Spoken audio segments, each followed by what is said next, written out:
And Maggie, what else have you been hearing from sources? Because you were reporting on this call with Zelensky that Musk was on. What are you hearing from people about how this went down? So they were together. Zelensky apparently called Trump to congratulate him, and Trump literally at some point early on in this conversation hands the phone to Elon Musk and you know, encourages Zelensky to talk to Musk. There is some discussion between Musk and Zelensky about the communications apparatus that Elon Musk's company Starlink is providing in Ukraine. We're not sure what other details were discussed, but it's a little reminiscent, Caitlin, of when Trump won in 2016 and he had his daughter Ivanka next to him when he was having foreign leader calls, and he would put her on the phone with people. In this case, it's the richest man in the world who has business with government, and it's slightly different, but it's pretty in keeping with Trump's character.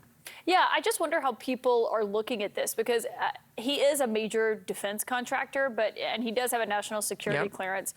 Musk does, but for him to be on this call, obviously, I mean, it's just interesting, given it speaks to, one, how much Trump kind of likes Musk and being around him, and almost, you know, how much he trusts him, that he wants him on a phone call as key as this one.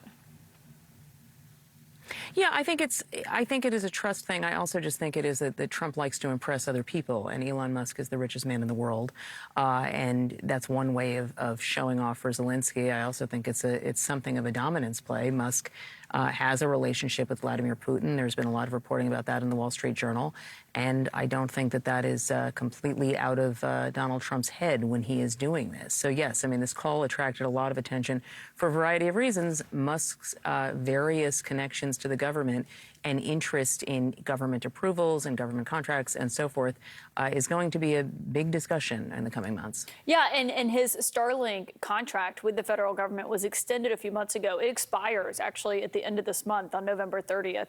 Right. I just wonder, judging from how Trump has, you know, brought in billionaires before, or how he views them, how much influence do you think Elon Musk is going to have on what a second Trump term could look like, at least the first year or so?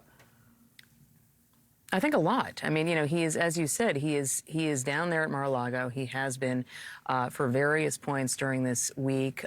President Erdogan of Turkey said that Musk was at dinner with Trump when Erdogan spoke to Trump. He was in a family photo that Tiffany Trump posted on X. He has been talking about transition with a number of people. He is going to have opinions on who should be in what jobs. And so I do think that he will be influential. Does it mean he's going to influence every single thing? No, but he is certainly going to leave his imprint, even if he never actually formally joins the government. Yeah, and can we just talk about the scene that's playing out at Mar-a-Lago right now? I mean, we were both just down there in Florida and came back today. Can you just kind of set the scene for people as far as, you know, it's moving very, very quickly from what we're gleaning from people, it seems to be the case. Yeah, so a couple of things. Number one, there was a huge push by a number of people to make sure that the chief of staff role was announced quickly, because the rest of the transition process couldn't really begin until that happened. Susie Wiles, who most people around Trump, and I'm talking about a broad group of people, wanted to have in that job, was given it yesterday, announced by Trump. She's the first female White House chief of staff. I think she was the first female chief of staff to a Jacksonville mayor previously. But so she brings with her a certain core group, and that fills a number of roles. This then turns to now cabinet appointments and what that ends up looking like.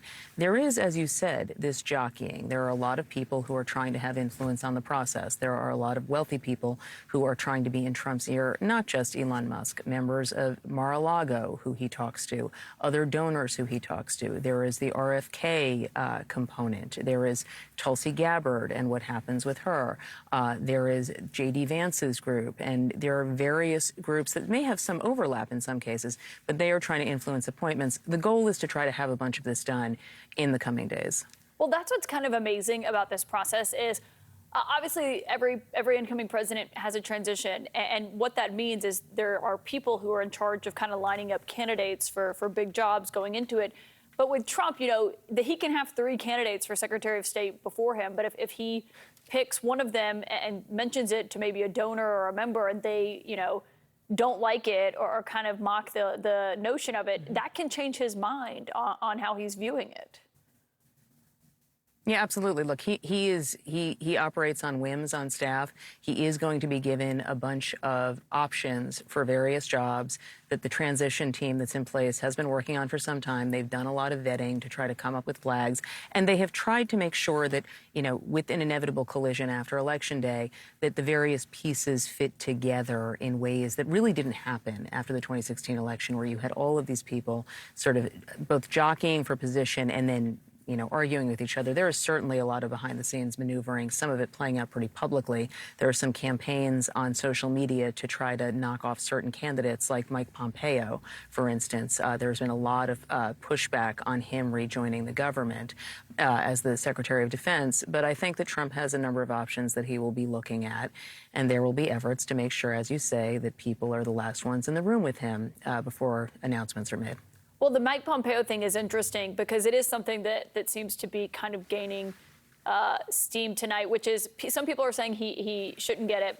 He was obviously CIA director under Trump before and Secretary of State because he was critical of Trump after the classified documents. I think even if saying critical, it was lightly critical, but he was somewhat critical of Trump after the classified documents stuff was coming to light.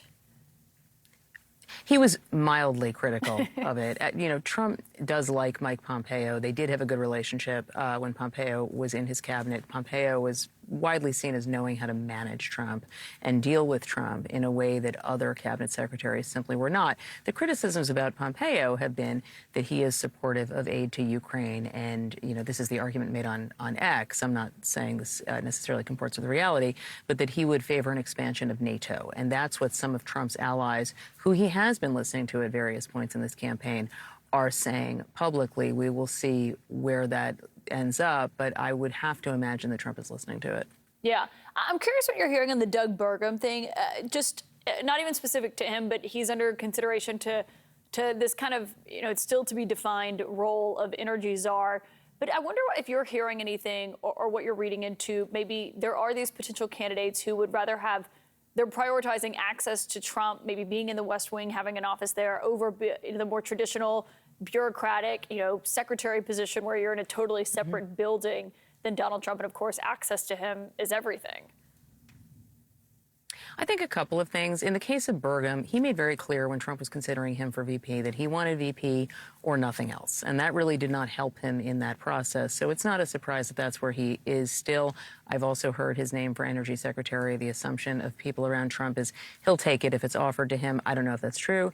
That is their assumption, is that people don't generally turn down cabinet positions. However, there are a lot of people who are not putting their hands up to be in cabinet positions in this second Trump administration for a number of reasons. Either they have personal issues, they don't want to divest from their businesses, or, even if they're not saying this out loud, they watched him fire people by tweet over and over and over last time. And a lot of people don't want to go through that and don't think it would help them for their future careers.